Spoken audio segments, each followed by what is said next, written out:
क्या आपने कभी सोचा है कि आपकी जिंदगी में जो ऊर्जा, जो शक्ति आपको महान बना सकती है, वो एक गलत आदत के कारण बर्बाद हो रही है? क्या ये संभव है कि हमारी छोटी सी लापरवाही हमें अंदर से खोखला कर दे, हमारी सोचने की ताकत छीन ले और हमें मानसिक व शारीरिक बीमारियों का शिकार बना दे? आज के समय में हम अपनी असली क्षमता को भूलकर उस दलदल में फंस रहे हैं जो हमें सफलता और खुशहाली से दूर कर रहा है। यह कहानी एक ऐसे लड़के की है जिसने अपनी जिंदगी में छोटी सी उम्र में ऐसी गलती कर दी जिससे उसका शरीर और मन बुरी तरह प्रभावित हो गए। वो लड़का जिसने पढ़ाई में अव्वल आने का सपना देखा था, आज खुद को आईने में भी देखने से डरता है। उसकी हालत इतनी खराब हो चुकी है कि उसे जिंदगी का हर पल बोझ लगने लगा। लेकिन इस कहानी में सिर्फ बर्बादी की बात नहीं है, इसमें वो मोड़ भी है जो आपको यह समझने में मदद करेगा कि कैसे एक मजबूत निर्णय आपकी पूरी जिंदगी को बदल सकता है। यह कहानी सिर्फ उस लड़के की नहीं, बल्कि उन हजारों युवाओं की है जो अपनी अनमोल ऊर्जा को समझे बिना गलत रास्तों पर चल पड़ते हैं। तो अगर आप भी जानना चाहते हैं कि कैसे इस आदत ने उसकी जिंदगी बर्बाद की और फिर उसने अपनी जिंदगी को दोबारा संभाला, तो इस वीडियो को अंत तक जरूर देखें। शायद ये कहानी आपकी जिंदगी बदलने का पहला कदम बन जाए। आज का हमारा विषय एक ऐसे गंभीर मुद्दे पर है जिसे अक्सर अनदेखा कर दिया जाता है। यह कहानी है नितिन यादव की, एक साधारण गांव के लड़के की जिसने अपनी मासूमियत में एक ऐसा रास्ता चुना जिसने उसकी पूरी जिंदगी को बर्बाद कर दिया। लेकिन इस कहानी का अंत आपको दिखाएगा कि कैसे एक सही निर्णय आपके जीवन को नई दिशा दे सकता है। नितिन यादव उत्तर प्रदेश के कौशाम्बी गांव में रहने वाला एक साधारण लड़का था। बचपन से शांत स्वभाव और माता पिता के सपनों को साकार करने का जुनून रखने वाला। उसके पिता कमलेश यादव चाहते थे कि उनका बेटा पढ़ लिख कर एक बड़ा इंसान बने। सब कुछ सामान्य चल रहा था जब तक कि नितिन क्लास 5 में नहीं पहुंच गया। यही वो समय था जब उसकी मुलाकात राजा नाम के एक लड़के से हुई। राजा स्कूल में एक शरारती और उन्मुक्त स्वभाव का लड़का था।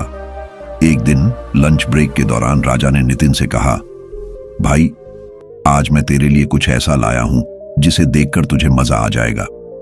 नितिन को समझ नहीं आया कि राजा किस बारे में बात कर रहा है। राजा उसे स्कूल के पीछे ले गया और अपने मोबाइल पर एक वीडियो प्ले किया। वो वीडियो और कुछ नहीं बल्कि एक अश्लील वीडियो था। उस मासूम उम्र में नितिन ने कभी ऐसी चीज नहीं देखी थी। राजा ने उसे न केवल वीडियो देखने के लिए प्रेरित किया, बल्कि हस्त मैथुन का तरीका भी सिखाया। आदत का जाल गहराई तक फंसता पहले तो नितिन को यह सब मजेदार लगा। उसे ऐसा लगा जैसे उसने कोई नई चीज खोजी हो, लेकिन वह नहीं जानता था कि यही शुरुआत उसकी बर्बादी का कारण बनेगी। कुछ ही दिनों में नितिन को अश्लील वीडियो देखने की लत लग गई। उसके पास मोबाइल नहीं था, लेकिन वह इन वीडियोस को सोच सोच कर ही हस्तमैथुन करने लगा। धीरे धीरे यह आदत इतनी गहरी हो गई कि उसने अपने पिता से एंड्रॉयड मोबाइल लेने की जिद कर ली। पिता को लगा कि यह पढ़ाई के लिए जरूरी है, इसलिए उन्होंने मोबाइल खरीद कर दे दिया। बस यहीं से नितिन की जिंदगी में तूफान आ गया। नितिन की हालत अंदर से खोखला और बाहर से निस्तेज। कुछ सालों में नितिन दिन में 6 से 7 बार हस्तमैथुन करने लगा। असर उसकी मानसिक और शारीरिक स्थिति पर दिखने लगा। शारीरिक समस्याएं, उसकी आंखों की रोशनी कमजोर हो गई, बाल झड़ने लगे और उसका पाचन तंत्र खराब हो गया। मानसिक समस्याएं, वह हर समय चिड़चिड़ा और गुस्से में रहने लगा। उसे पढ़ाई में मन नहीं लगता था। आत्मविश्वास की कमी, वह अपने माता पिता और बड़े बुजुर्गों से नजरें मिलाने से भी डरने लगा। उम्मीद की किरण, बौद्ध भिक्षु की शिक्षा। जब नितिन की हालत बहुत ज्यादा खराब हो गई तो उसके पिता ने एक दोस्त की सलाह पर उसे नेपाल के एक बौद्ध आश्रम में ले जाने का फैसला किया।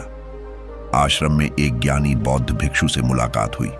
भिक्षु ने नितिन की हालत देखकर कहा, तुम्हारे चेहरे से साफ झलकता है कि यह सब हस्तमैथुन की वजह से हुआ है। नितिन ने अपने आंसुओं के साथ सब कुछ सच सच बता दिया। भिक्षु ने उसे समझाया, जिस तरह एक दीपक तब तक जलता है जब तक उसमें तेल होता है, उसी तरह मनुष्य का जीवन वीर्य और रक्त पर निर्भर करता है। वीर्य की रक्षा करना सबसे बड़ी जिम्मेदारी है। ब्रह्मचर्य ही वह साधन है जो तुम्हें जीवन की हर ऊंचाई पर पहुंचा सकता है। ब्रह्मचर्य की शक्ति, नितिन की नई शुरुआत। नितिन ने उसी दिन से ब्रह्मचर्य व्रत लेने का निश्चय किया। उसने अगले 5 सालों तक पूरी निष्ठा और ईमानदारी से इसका पालन किया। धीरे धीरे उसका जीवन बदलने लगा। 1. शारीरिक सुधार। उसकी खोई हुई ऊर्जा वापस आई। शरीर स्वस्थ और मजबूत हो गया। 2.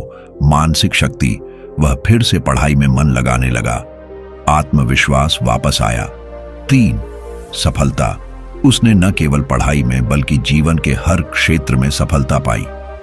दोस्तों, यह कहानी हमें सिखाती है कि जीवन में गलतियां हर किसी से होती हैं, लेकिन असली बहादुरी उन गलतियों को सुधारने में है। अगर आप अपने जीवन में बदलाव लाना चाहते हैं तो सबसे पहले अपने अंदर की ऊर्जा को पहचानिए। वह ऊर्जा जो आपके सपनों को साकार कर सकती है, जो आपको असंभव को संभव करने की शक्ति दे सकती है।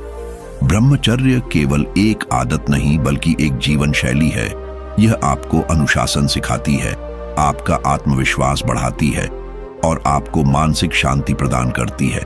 जीवन में सफल होने के लिए हमें अपनी ऊर्जा को सही दिशा में लगाना चाहिए। छोटी छोटी गलतियां हमें कभी कभी बहुत बड़ा नुकसान पहुंचा देती हैं। इसलिए आज ही एक दृढ़ निश्चय करें कि आप अपनी जिंदगी को बेहतर बनाएंगे। याद रखिए, जो लोग खुद पर काबू करना सीख लेते हैं वही इस दुनिया में बड़ा मुकाम हासिल करते हैं। अगर आप भी इस सफर पर हैं या शुरू करना चाहते हैं तो आज से ही ब्रह्मचर्य का पालन करने का संकल्प लें। अपने अंदर आत्मनियंत्रण का विकास करें और अपनी ऊर्जा को अपने लक्ष्य की ओर मोड़ें। अगर आपको यह वीडियो प्रेरणादायक लगा हो तो इसे अपने दोस्तों और परिवार के साथ शेयर करना न भूलें। हो सकता है आपकी वजह से किसी और की जिंदगी भी बदल जाए।